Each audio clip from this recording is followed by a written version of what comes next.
next speaker is the president of Students for Life. And I would love to introduce to you Kristan Hawkins.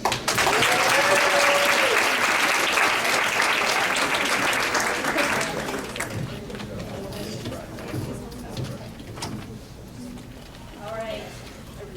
Am I your last speaker today? Oh, I guess I'm not like holding you up between the beach and Guy and I went, my son and I went on the beach today, 7 a.m. So don't worry, we left some sand for you that he didn't pack back in his book bag. So you'll have a great evening in Palm Beach. Are you guys excited to be in Florida right before Christmas? Did any of you have any challenges in your groups when you told your groups that you were selected to go to Florida to learn and plan on their behalf and you would be at the beach for a weekend? Good. All right, so today I'm going to talk a little bit about why and how we can mobilize this generation. Now, I am the president of Students for Life of America. We're the largest youth pro-life organization in the country. We're on 920 high school, college, and medical schools. And I'll talk a little bit about the pro-life movement more as a case study. But today what I really want to talk to you is something that, beyond saving babies and moms from abortion, my second passion is leadership. Of how do we get to where we want to go? We all have goals. We all have things that we want to change in our world, but that requires leadership. And I think it's, you know, when I started Students for Life, I graduated college when I was 19, so I was 21. So I had just gotten married, I worked in the government, I worked for the Bush administration, I worked on a presidential campaign, and the idea was, let's take like this collection of student groups and let's give them somewhere to go.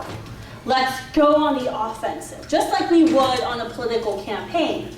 Now I was pro-life, I'd started a pro-life group in my high school, I started one in my college. But really what I was tasked with was leading this movement. And I made a lot of mistakes those first few years because it was me. We had an angel investor had come alongside and said, yes, this is what we need to do, now go do it. We knew we had to set goals, but the question was, how are we going to lead a whole movement, a whole army of young people to do that?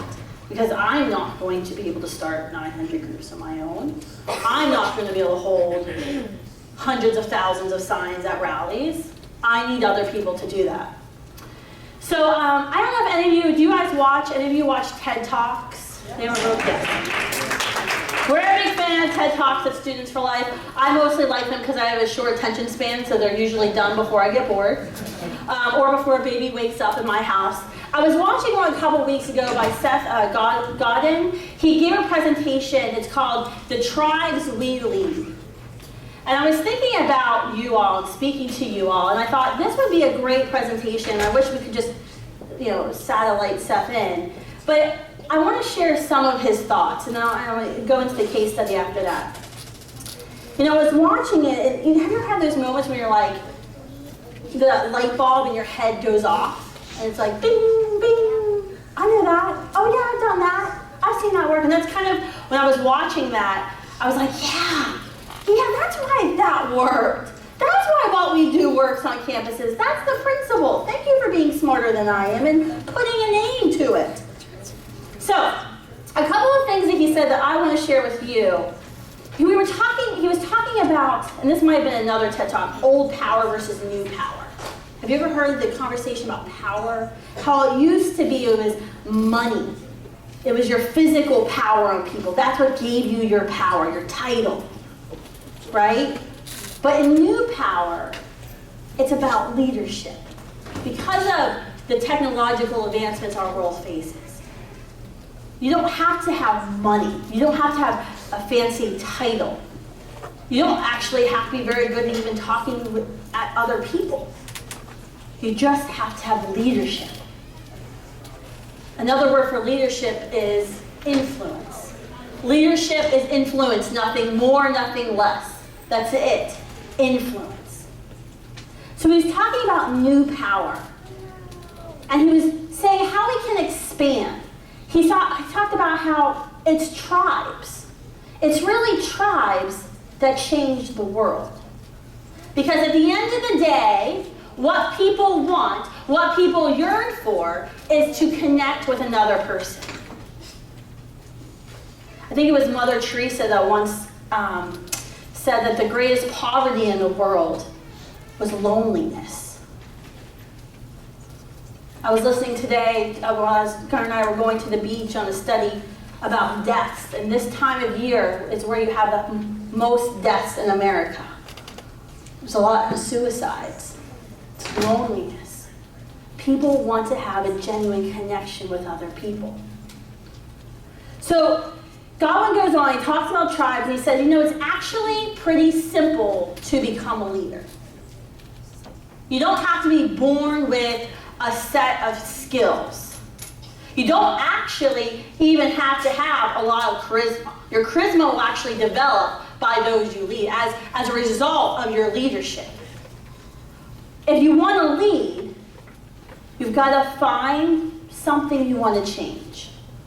Find something that needs a change. Find a status quo that needs to be broken. Okay? So find that thing. If you want to think about this in your mind, what's going on your campus? What's happening in your state of something that you want to take action on? Find something that needs to be changed, and find a group of people who don't have a leader. People kind of just wait around waiting to be told. There's been a lot of social experiments that have been done. If you look at psychology over the years, that show that you can just walk into a room, have no title, and you literally can get everyone in the room to follow you, do something crazy. It's because they want a leader. People just want to be told what to do, because let's face it, it's much easier for me to tell you what to do than you to go out and do it. So find a group of people. Godwin goes, he talks a little bit about the Beatles. He said, the Beatles didn't invent teenagers. They decided to lead teenagers. Bob Marley didn't invent Rastafari. He just decided to become the leader. He was kind of their de facto spokesperson. And still today, the Marley family has great influence in that world. The other thing we have to keep in mind, and I think you all know this from your work on campus, is that when you're finding that group of people you want to lead, you have that issue that you want to change. You're building your tribe. Your tribe doesn't actually have to be huge. What you want to do is you want to find the true believers. You want to find the people who are like you, who are going to take your idea and they're going to go and spread it. They're going to go talk to other people. And that's really it. That's how you become a leader. Now, once you become a leader, once you've kind of said, okay, I'm going to lead us in this and getting us to this point, staying a leader can be a little bit more difficult. Having a military coup can actually be quite easy, but staying in power can be quite difficult, right? So, how do you stay a leader? I think the first thing you have to understand is that, especially on your campus, students, group members, your friends are going to give you their most valuable asset. Do you know what your most valuable asset is? Your time. Thank you to the soft-spoken person who said that. It's their time. Most of you don't have a lot of money. Most of you don't have a lot of material wealth. But your most valuable asset is your time. And you need to make everyone in your group understand and know that you appreciate that. One of the things we do in our trainings with Students for Life leaders is, how do you stay a leader? How do you lead your group to changing the culture on your campus? And the first thing is, make sure you have a freaking agenda when you show up to your group meetings. Because if you don't have an agenda and you don't know how your meeting's going to go, I can tell you what, it's probably not going to go the way you want it to go. And you've just showed to everybody in your group that you don't really care about their time. If you come in with an agenda, now obviously let other people talk. Don't just talk, say this is my agenda and I plan on talking the whole time. but you're showing them that you value them. Make sure you genuinely appreciate them. A lot of us are kind of bossy people. Is anybody here a type A person? Yes, I'm a type A person by birth. I'm trying to become more of a type C person. It hasn't quite worked out yet. One thing I did learn in like middle school and elementary school, and that in the summer when I would make all my friends and my cousins come to my basement so I could play school and be the teacher, was that not everyone wants to sit for 8 hours in the summer and play school and do schoolwork, right? I couldn't make people do that. I needed to kind of thank them for being willing to play school with me and probably say, what would you like to play now? Might have had a few more friends return. Thank people. You'd be amazed how much more you can get done as a leader if you thank them. Some of us type A people go, why do I need to thank that person? Because I could have done that job and I probably could have done it a lot better.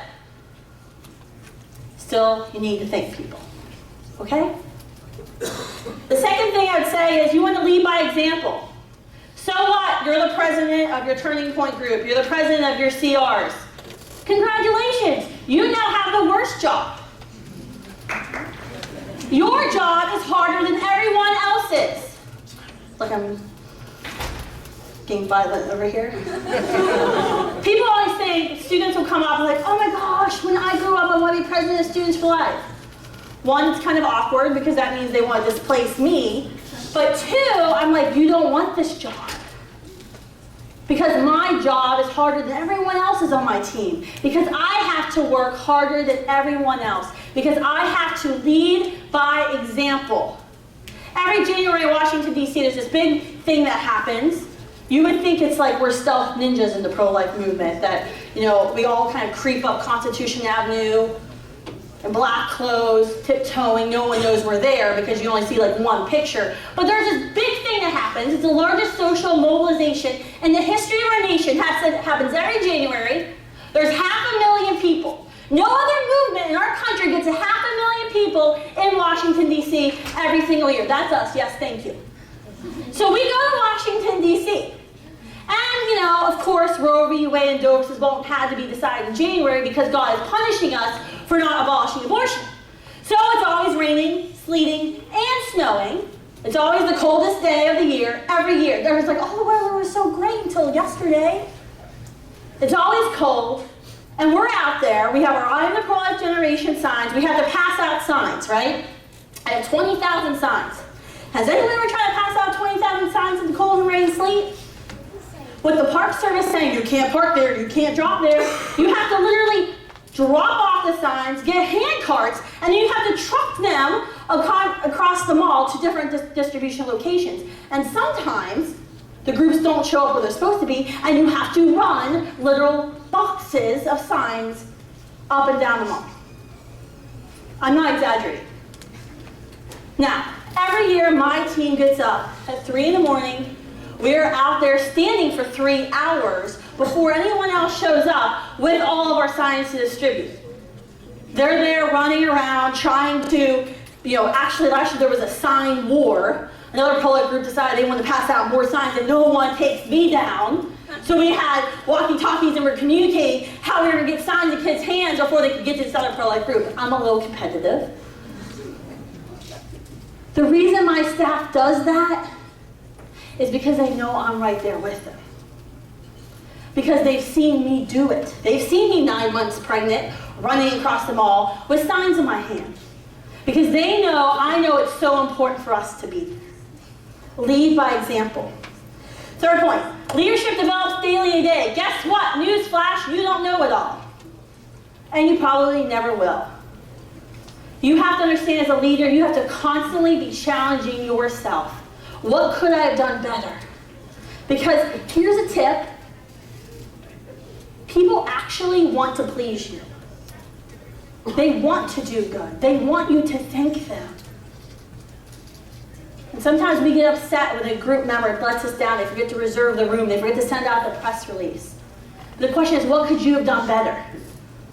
Because you're ultimately, remember, your job sucks. Your job is to be responsible for everybody. So if someone makes a mistake on your team, in your group, you've made that mistake. So remember, you're not going to know everything, and that's okay. It's what are you doing about it that counts. Fourth thing, master your freaking attitude. Your attitude, John Maxwell, a very famous leadership speaker, says your attitude determines your altitude. Every person, every millennial, see, I work with millennials, I also employ millennials. Every person I've ever fired has not been because of skill, it's been because of attitude. It's I can't do this job any longer. It's too hard. It's too impossible. I don't know. Maybe God doesn't want me to do this work. God wants you to eat, people. Master your attitude. If you go into your group meeting having a negative attitude, saying we're not going to win, we're going to lose this issue, what do you think is going to happen? Sports psychology. You're going to lose. Something we did in the pro-life movement that's been kind of revolutionary is that we say we're the pro-life generation, and our mission is we will abolish abortion in our lifetime. And guess what? That pisses off all the old pro-lifers. They don't like it. How dare they, those entitled millennials, say that they're going to end abortion in their lifetime? I've been doing this for 40 years. One, we haven't said they haven't done anything. We're thankful for all their leadership. But we've set a goal for ourselves. We've said we're going to win, because guess what? People want to join winning causes. You have to have a positive attitude. It's usually those pissed off people who also have dwindling pro-life organizations, who every year have fewer and fewer people on the email list. Fewer and fewer people showing up to their events. Because no one's going to go to your event if you're like, yeah, in like maybe 100 years we'll fix this. Fifth part. This is my most favorite. Have grit. Fail forward. Like I said, you don't know everything. Guess what? Another news flash. You're going to fail in your life. As millennials, we don't like to fail. We like to win. I actually had a staffer quit because she really failed a project. No one fired her, but she was like, I'm just not good at this. I can't do this anymore. So she just quit. You have to have grit. They did a study a few years ago of Navy SEALs, and they were trying to figure out why which Navy SEALs were going to be destined to be great performers, okay? Which ones weren't going to drop out? Which ones were going to be the leaders? And they looked at physical strength. They looked at their IQ. They looked at all these factors, right? Are they smart? Are they tough? They looked at their backgrounds. They looked at racial demographics. What they found was there wasn't really one thing. It was those Navy SEALs who were the most successful were the ones who had grit, who had the sheer determination to keep going forward. No matter what happens, they didn't stop. That's what you have to have as a leader. If you are growing a movement, you're going to have setbacks. Bad things are going to happen. You have to be able to respond and keep moving forward. All right? All right. So a couple of things I would keep in mind. I want to use Students for Life kind of as a case study because, like I said, I didn't know what I was doing when I got started. And then I was like, oh, yeah, that's why that works. One of the things that we think of in the pro-life movement, our goal on college campuses is twofold. We want to serve women on college campuses so that no woman ever feels like she has to have an abortion, because we know at the end of the day she feels like she has to choose between her child and her life. So that means we have to change the college campuses to be friendly to pregnant and parenting women. Because I'm telling you what, if you want to reduce poverty in the world, vast majority of people living in poverty were born to single parents. The best thing for her and her child and for her grandchildren is that she stays in school and she doesn't live in poverty. The second thing we want to do is we want to change this generation's belief about abortion. We know we already see it differently because we have technology on our side showing us that it's a baby, it's not a blob of tissue. We already know that, and we know youth is currency. We know that Youth drive culture. We know that culture drives politics. If we're going to change our politics, we have to change our culture. But one of the things we developed at SFLA was belong, believe, behave. And there's a book called The Making of the Pro-Life Activist. It's by Dr. Zaid Munson. The dude is not pro-life. He's a social psychologist. It's not a sociologist. It's weird. But anyway, so he writes this book, and they decided to choose the pro-life movement as to figure out why they made activists. How can activists be made for any movement? And essentially was belong, believe, behave.